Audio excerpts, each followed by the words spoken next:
ఇందాక చెప్పావు మాకు, నేను ఇప్పుడు పెళ్లి చేసుకున్న అమ్మాయి నాకు 2,000 రూపాయలు డబ్బులు ఇచ్చితే మళ్ళీ బోర్డు కొనుక్కున్నా అని చెప్పేసి, కొంచెం దాని గురించి నాకు కొంచెం చెప్తే. ఎక్కడ పరిచయం తను, మీ పరిచయం ప్రేమగా ఎలా మారింది, పెళ్లిగా ఎలాగా మారింది? సార్ నాకు బేసికల్గానే నాకు ఆవిడ ముందే తెలుసు నాకు. ఓకే. సో రెగ్యులర్గా మేము మాట్లాడుతుండే వాళ్ళము. ఎక్కడ పరిచయం? నాకు ఫేస్బుక్లోనే పరిచయం. ఓకే. ఫేస్బుక్లోనే పరిచయము. ఫేస్బుక్లో పరిచయం అయిన తర్వాత రెగ్యులర్గా నా పోస్టులు నచ్చి రెగ్యులర్గా మాట్లాడుతుండే వాళ్ళము. మాట్లాడుతున్న క్రమంలో ఇద్దరి ఐడియాలజీ కొంచెం నచ్చిన తర్వాత ఆవిడనే ఫస్ట్ పెళ్లి చేసుకుంటే ఎట్లా ఉంటుంది అని చెప్పి అడిగారు. చాలా సార్లు ఒక మూడు సార్లు నేను లవ్ చేసి ఫెయిల్ అవ్వడం జరిగింది అప్పుడు. ఓకే. సో ఎవరైనా సరే ప్రేమించడం వరకు ఓకే చెప్తారు, కానీ పెళ్లి చేసుకుందాం అనే కాన్సెప్ట్ వరకు అయితే తీసుకురారు. పెళ్లి చేసుకుందాం అని అంటే మళ్ళీ దానికి ఈక్వేషన్స్ అన్ని చూసుకుంటారు. క్యాస్ట్, రీజన్, ఎంత సంపాదిస్తున్నాడు, ఎంత బ్యాక్గ్రౌండ్ ఉంది, రేపు ఎలా ఉంటారు అన్ని చేశారు. బట్ ఈ అమ్మాయికి పెద్దగా ఏం తెలియదు అంతా కూడా. నేను రాసే వాటిని నమ్ముతుంది, నిజమనే నమ్ముతుంది, నిజమా అబద్ధం అనేది ఆవిడకి తెలియదు అప్పటికి, నమ్ముతుంది.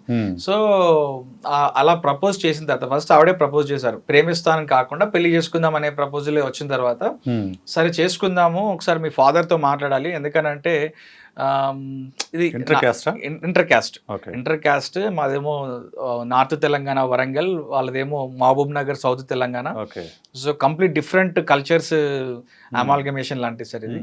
సో వాళ్ళ ఫాదర్ తో వెళ్ళినప్పుడు మాట్లాడినప్పుడు కూడా వాళ్ళ ఫాదర్ ఒకటే అన్నారు, మీరు కలిసి ఉంటే మంచిగా బతికితే సరిపోతుంది, నాకు డబ్బు బ్యాక్గ్రౌండ్ ఇదంతా అవసరం లేదు, కట్టెలు కొట్టుకొని ఒక గుడిసెలో బతికినా సరిపోతుంది, కానీ మీరు ఎలాంటి చీకు చింత లేకుండా గొడవలు లేకుండా కలిసి ఉండాలి అని చెప్పారు.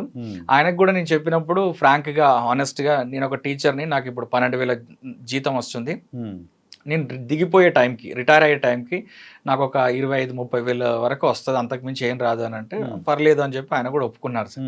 ఇది ఈ రకంగా జరిగింది. సో అంటే ఇప్పుడు మీ పెళ్ళయ్యే టైంకి నీ సబ్స్క్రైబర్స్ ఎంతమంది ఉన్నారు?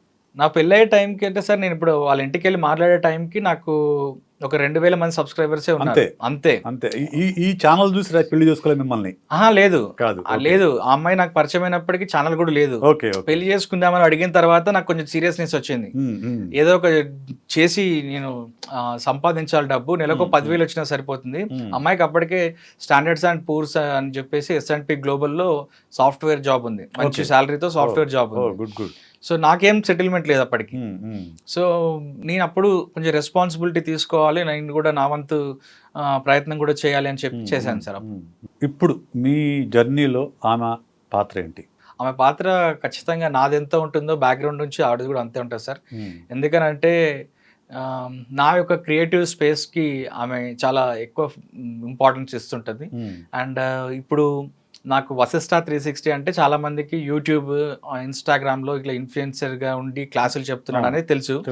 బట్ 2 తెలుగు రాష్ట్రాల్లో Amazon, Flipkart, Meesho and Jio Mart లాంటి ఈ కామర్స్ సైట్స్లో వశిష్ట 360 అతి పెద్ద book sellers, online book sellers. అంటే ఒక కొన్ని వేల రకాల టైటిల్స్ని మేము ఆన్లైన్లో అమ్ముతుంటామన్నారు. సో అదంతా కూడా నా వైఫ్ సంధ్య చూసుకుంటుంది, నేనేమో ఈ కంటెంట్ క్రియేషన్ వైపు నేను చూసుకుంటాను.